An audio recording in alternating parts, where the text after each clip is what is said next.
This will be your first time playing it at the link on Christmas Day with the Eagles fans probably not welcoming you warmly. I heard it's a pretty hostile environment. I'm looking forward to it.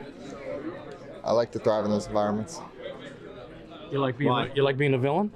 It's fun. It's part of the game. I like a hostile crowd. What's the most hostile crowd you ever faced?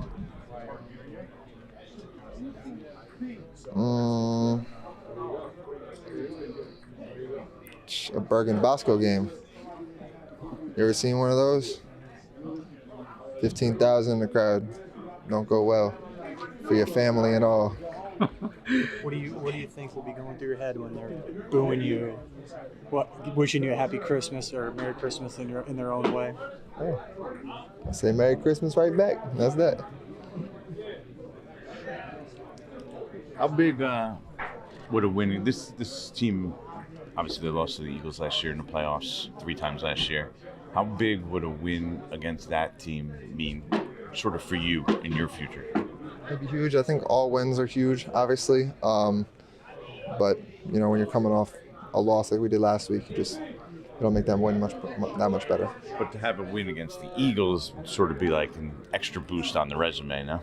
I guess so. I don't know. I've never played against the Eagles before in the league, so my slate at the moment is 0-0. So I look forward to going out and just trying to be 1-0.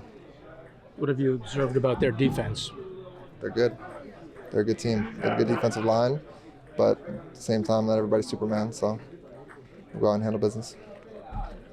You pride yourself on your resilience bouncing back from defeats in general? Yeah, I think that's part of the quarterback position, whether it's defeats, interceptions, missed throws, whatever it is. It's always the next play mentality, and then when it comes to games, the next game mentality.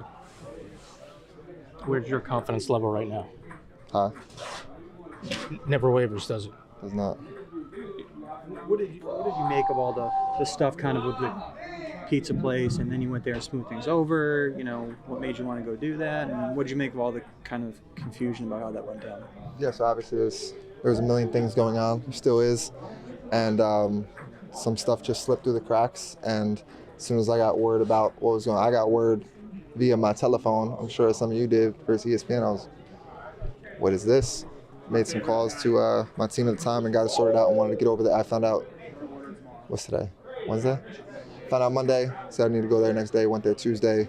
We're over there, face-to-face conversation, talked to them, and then I did hire a new marketing team to handle all that just so everything can be smoothed over and nothing like that happens again. I would think there's a perception that you, and Sean has become a prominent person, that you fired him, which is not the case, right? It's not the case, no. Sean, just clarify what exactly his arrangement is with you now specifically. Sean is my contract agent. That's what he is. And I have a marketing team now to handle all the other stuff. What have you learned about popularity and sudden fame and how things have changed in a month, and just how just out of nowhere you can kind of get hit with stuff like this that you didn't really see coming? Yeah, everything you do is under a microscope times 100, even more now. So anything that happens, it's going to be in some kind of article somewhere, like how this happened.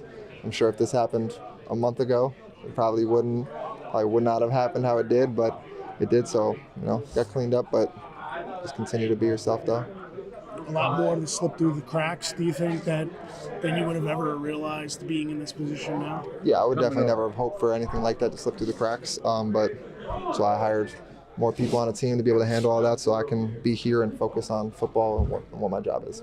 Has it been a tough adjustment, Tommy, knowing that everything you do now is under the microscope? No, I've always kind of been like that throughout high school, college. Like, I know how it is at the quarterback position, no matter what level it is. Obviously, now it's more, but you got to be yourself and be a good person at all times. With everything going on around you, have you kind of stressed even more to everyone around you that this is where your priority has to be, and whatever else happens, they'll let you know when it's time to do that stuff? Yeah, that's what it is. I mean, I don't handle any talks until everything is finalized with the contract in front of my face, and then I sign it. That's the only time I like to know about what things are going on, because that's their job to figure out and do all that, because I am here doing this. And my family knows that, my agents know that, marketing team, everybody knows that. So that's part of the reason I live home as well, so they can handle all that, so I don't have to worry about anything but being here in the building.